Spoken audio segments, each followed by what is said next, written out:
Southern Nevada is abuzz tonight with stories about the crash of an unknown object and the alleged sighting of strange creatures in the backyard of a Northwest Valley home. So it was last night that 8 News Now investigator David Charnes reported about how Metro Police responded back on May 1st after receiving a strange call from a very frightened family.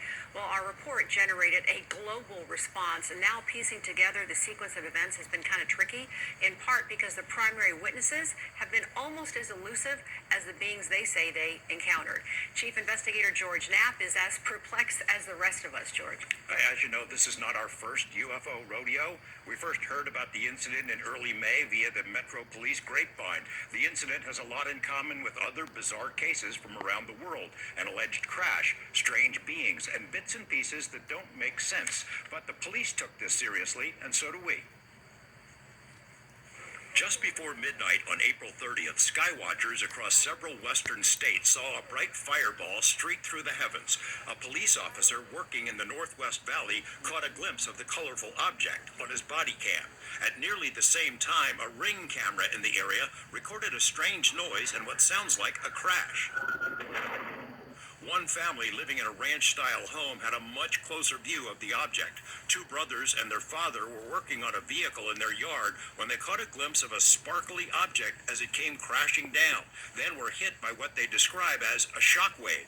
One of the witnesses, a young man named Angel, has stated when the brothers looked into the yard where the object landed, that spot was obscured and blurry, as if by unknown form of camouflage. What they saw next prompted a frantic call to 911. So there's two people or two subjects that are in your backyard? Correct, and they're very large. They're like 8 foot, 9 feet, 10 foot. I don't know. They look like aliens to us. Big eyes. They have big eyes, like I can't explain it. And big mouth. They're shiny eyes, and they're not human. They're 100% they're not human. 8 News Now investigators have spoken with family members multiple times in the past 4 weeks, but each of the 3 times we accepted their invitation to do an interview, they didn't answer the door or their phone. These are some of the claims they've made in other public forums. Multiple family members backed up the story in an initial police report we obtained. Angel says they heard the patter of multiple feet in the yard. They later heard footsteps on their roof. They saw one of the 8-foot-tall creatures climb behind the controls of a large front loader stored in the yard, as if trying to engage it. He got a good look at one of the creatures, he said, a greenish-grayish being with large eyes and long legs. He says he could hear its deep breaths, and when he locked eyes, he was, in essence, frozen in place, couldn't move. In the middle of the yard, where the object had crashed, then vanished, a circular impression was left in the soil. Okay, where is this on your property? Metro sources say the police dispatcher initially wondered whether to send a crisis intervention team to help the troubled witness, but then took the incident seriously.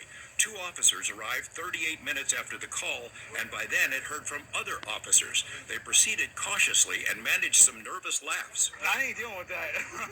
A few days later, the family says, 2 Metro sergeants returned to the scene to ask follow-up questions. The family says they also saw men in suits and sunglasses driving in a car with government plates cruising slowly past the house in the following days.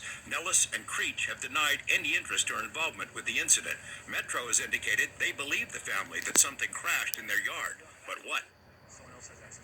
You mentioned, George, in that piece that, they were frozen because so many people have been critical of, why didn't get their phone out? Why didn't they shoot the video? Do we know if there's even any video of this incident?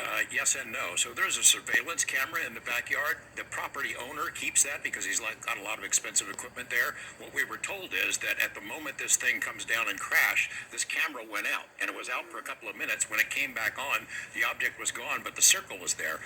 We've been told by Angel in multiple phone conversations that he shot video of the creatures. We haven't seen it, and we don't know anybody else who's seen it yet, so maybe he'll release it at some point.